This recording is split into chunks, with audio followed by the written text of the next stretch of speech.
11th of January, 1991, reflected the overcapacity generated by Spork that had to be inherited by Emilio. Emilio disposed of the non-core products and assets in which National Semiconductor had no market motivation or expertise and turned the company towards its core expertise, analog semiconductors. National Semiconductor under Emilio emphasized on reduction of cost of sales, improving capacity utilization, scrap reduction and cycle time reduction. Redundant facilities were sold and consolidated.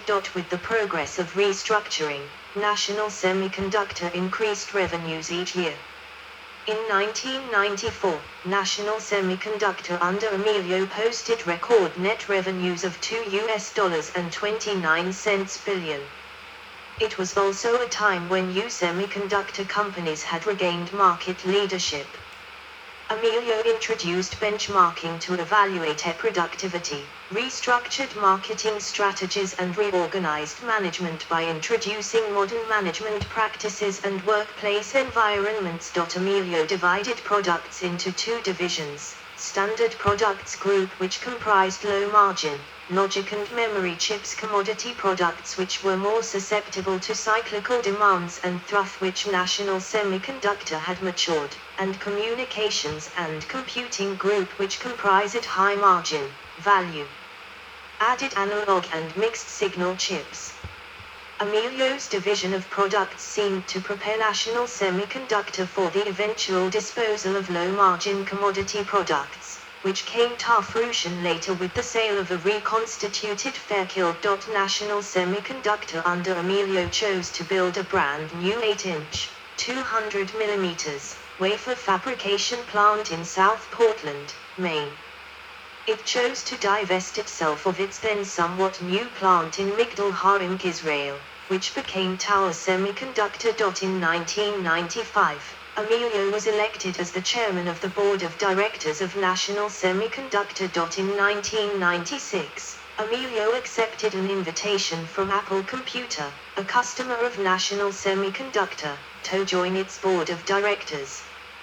Troubles at Apple later prompted the board to invite Emilio to take on the position of CEO, which he accepted in February 1996. National Semiconductor announced the resignation of Emilio as the company's president, chairman and chief executive officer on February 2, 1996. Leadership under Brian L. Haller. National Semiconductor announced the appointment of Brian L. Haller as its chairman, president and CEO on the 3rd of May, 1996. Haller was then the head of LSI Logic Products Division. Prior to LSI, he had been with Intel for 14 years. Haller reinforced Emilio's emphasis on the expertise of National Semiconductor in analog technology. He also was, on occasions, an evangelist for analog technology. However, he found that National Semiconductor under Emilio had too few product offerings. Haller embarked on a diversification into personal computer and graphics business. He advocated PC on a chip, aka System on a Chip, as a business direction for National Semiconductor. During his tenure at LSI, LSI had successfully applied similar concepts. However, LSI had steered clear of getting involved with PC technologies that would make it a competitor with Intel. Haller held the vision that information appliances, IAS, would succeed the personal computer as a trend. He predicted that IAS would overtake sales of PCs by the year 2000. To achieve the goal, National Semiconductor started acquiring companies that would provide the needed technological complements. Among the acquisitions were Cirrus Logic Inc.'s Pico Power business, for its specialized expertise in small form factor devices, Mediamatics Inc., which makes multimedia connectivity products, Future Integrated Systems Inc., a PC graphics company, Gulbranson Inc., a digital audio technology maker, Comcore Semiconductor Inc., a maker of digital signal processing. Yes, small break. I have two Danish videos. Let's do public.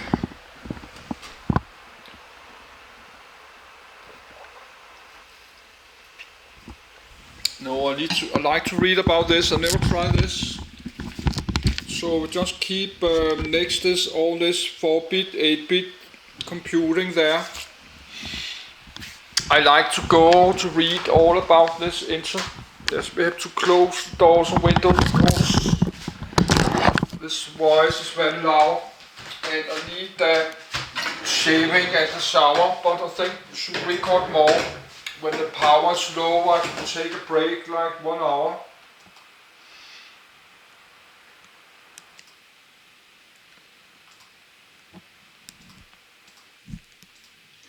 No, when I spend more of the power,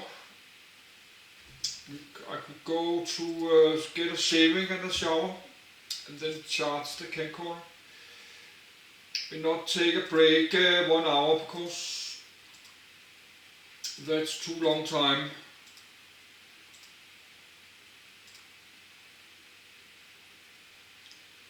Good. Now this 2 Danish videos public, so let's just continue. That's hot in my apartment the whole summer. It will not drop below this 25. It will not, that's the last time it will be below 25 this whole summer. It's the 16 May, so it's just getting hotter and hotter the next 2 months. To like, yes, 16 July. So the next 2-3 months, the next 4-5 months will just be like not below 25. But I lost more than 20 kilos, but I had to lose like 50 kilos. I had to go to like 83 kilos. But how I do that, I don't know, but I'm not going to think about that now. I like to read this. Yes, I will stop eating so much food for some years. I know how I can lose weight. I'm not going to eat so much food the next many years till I'm below like 80 kilos. But we'll not do that today.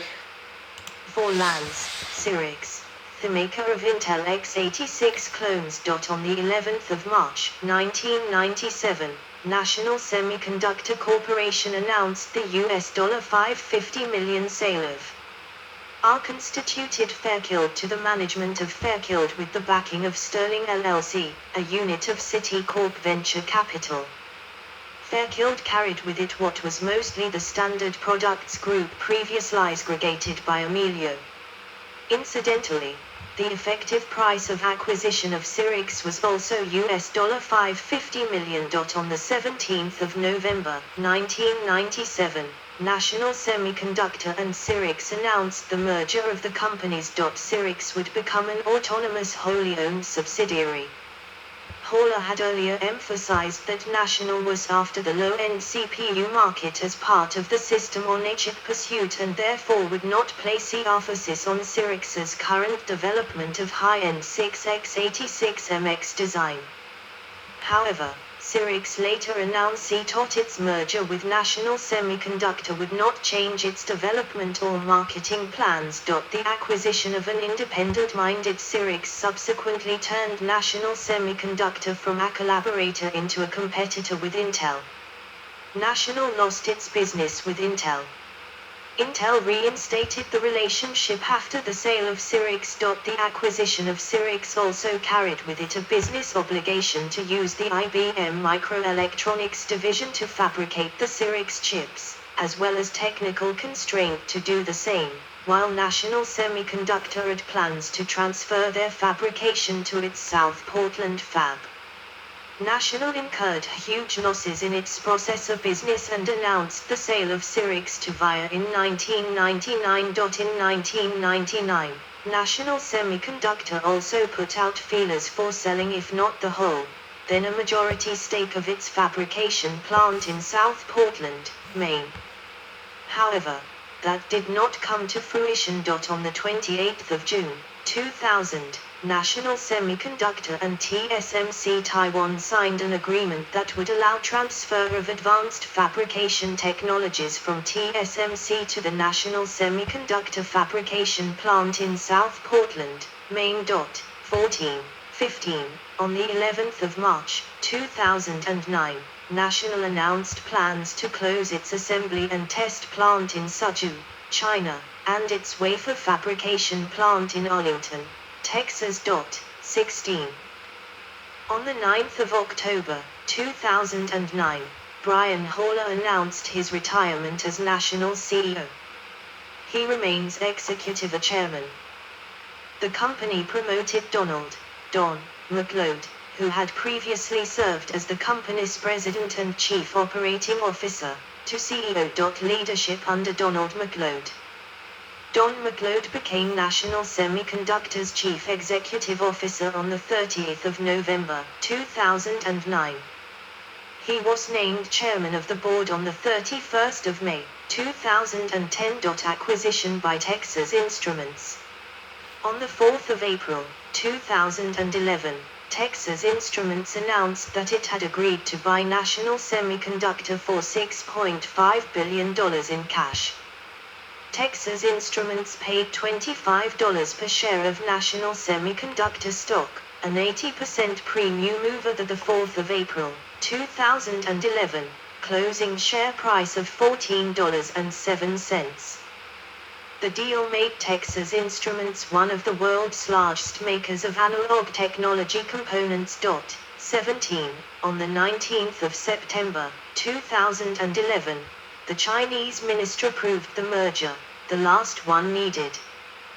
The companies formally merged on the 23rd of September, 2011.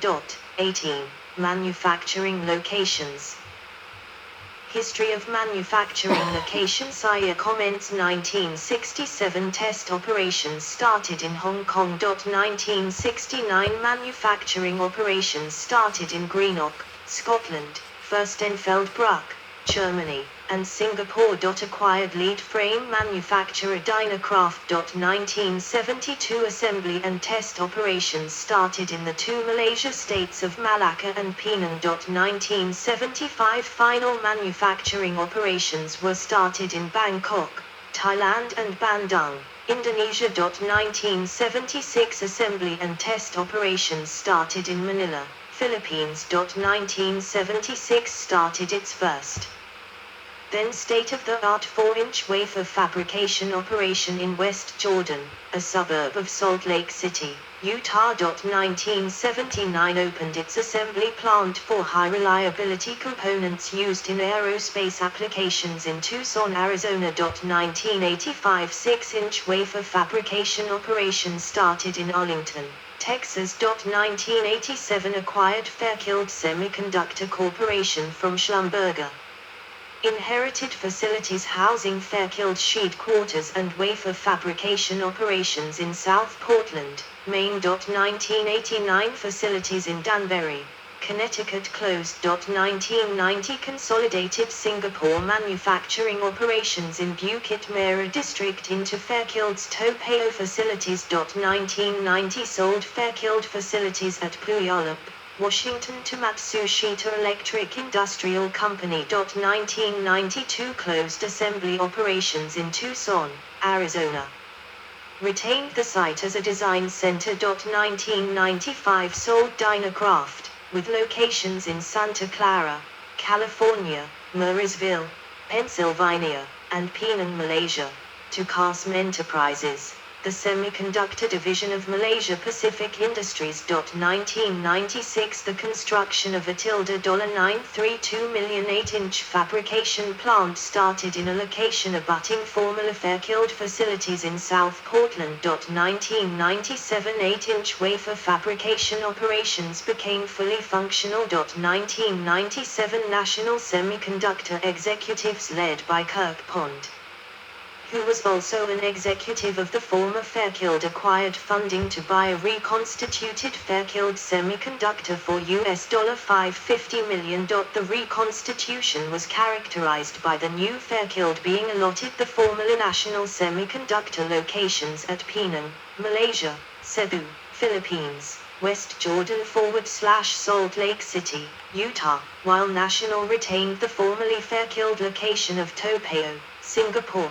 2002 started construction of $200 million final manufacturing operations plant in Suzhou, Jiangsu, China. 2004 started final manufacturing operations in Suzhou, China. 2005 closed final manufacturing operations in Tokyo, Singapore.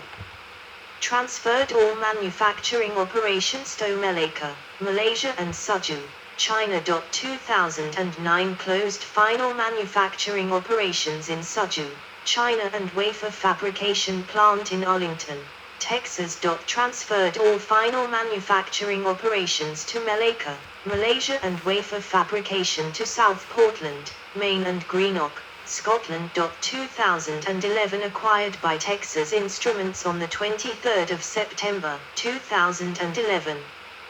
National Semiconductor also had operations in Migdal, Tower, Harim Valley, Israel. National Semiconductor had 6-inch, 152 mm, wafer fabrication operations there. In 1993, National Semiconductor divested to retain 19% ownership of the plant. The plant in Migdal Harim, Israel is now constituted as Tower Semiconductor of Israel. Products: analog circuits, operational amplifiers, buffers, comparators, integrated circuits, regulators, voltage references, audio circuits, microcontrollers, network products, data converters, interface circuits, display technology, temperature sensors, simple switcher. History of National Semiconductor logo and product identification. The following picture excerpts illustrate the history of identification marks of National Semiconductor. National Semiconductor logo during the time of Charlie Spork. From an old National Semiconductor calculator. National Semiconductor logo during the latter time of Charlie Spork till time of Gillemilio. From an Ike manufactured during the time of Gillemilio. Most recent / current National Semiconductor identification. From a National Semiconductor brochure. See also National Semiconductor microprocessors. NS320XX, NE2000. Hitachi Data Systems. Bob Peace, designer of the LM331 and LM337 among others. Bob Widler, inventor of the Widler current source. List of LM series integrated circuits. List of semiconductor fabrication plants. EE Power. References. 1. Investor Relations, Texas Instruments completes acquisition. Yes, stop. And it's splitting in 1 minute, yes, but I think I will download this list of this National Semiconductor microprocessors. I think I will read this next time after this one. So let's get about the splits in 1 minute. Don't have time for this, but let's just take it out there. Now let's read about the National Semiconductor microprocessors. This is what we're doing. So I just took it out. But we are out of time. The video splits. So now it's 10:45. I will list 2-part videos. I will upload this and download this National Semiconductor microprocessors. I think I like to read about that.